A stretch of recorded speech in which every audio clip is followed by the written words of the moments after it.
국민 여러분, 문재인 정부 1년 반 좀 살만해지셨습니까? 장사 잘 되십니까?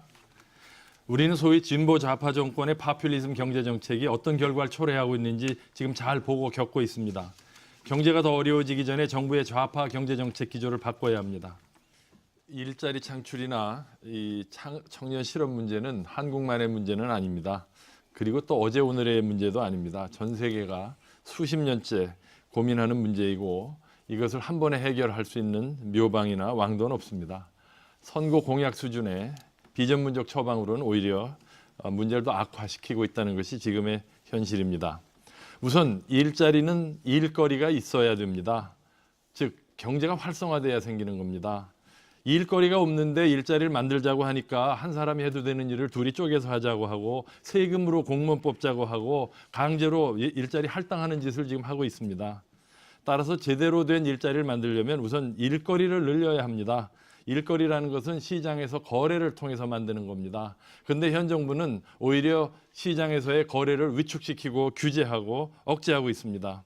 이런 경제 활성화 대책이 없는 어떤 일자리 정책도 실패할 수밖에 없습니다. 남북 대화는 해야죠.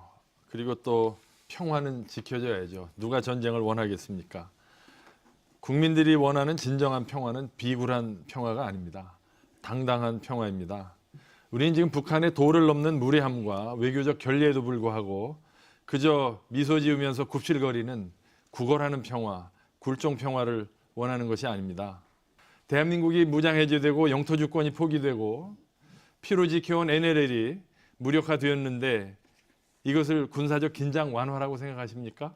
북핵 포기 없는 무장 완화가 어떻게 통일의 길잡이가 되는 것입니까? 지금 70년간 지켜왔던 한미동맹이 흔들리고 있고 민족 공조론이 지금 앞서가고 있는데 한반도 신뢰 구축 프로세스가 차질 없이 진행되고 있습니까? 철도나 도로를 깔아주고 귤상자 보낸다고 북한이 핵무기 포기하겠습니까? 지금 뭐 비준 문제도 있고 그런데 비준이라는 건 국민의 대표로부터 동의를 받는 겁니다. 근데 지금 오늘 이 테이블에서도 보시다시피 국론 분열이 심각한 상황입니다. 국민 간의 합의가 안 됐는데 어떻게 국회 동의를 받습니까? 저는 오히려 강조하고 싶은 것은 국민의 상당수가 지금 북한의 진정성이나 북한의 의도에 대해서 불안해하고 의심하고 있습니다. 그런데 남북 군사 합의를 하고 이러니까 오히려 불안해하는 겁니다. 국론 통일이 안 되는 겁니다. 그래서 현 정부 여당이 대통령이 온 국민을 대표해서 하는 거 아닙니까? 이건 우리나라의 존립에 관한 겁니다.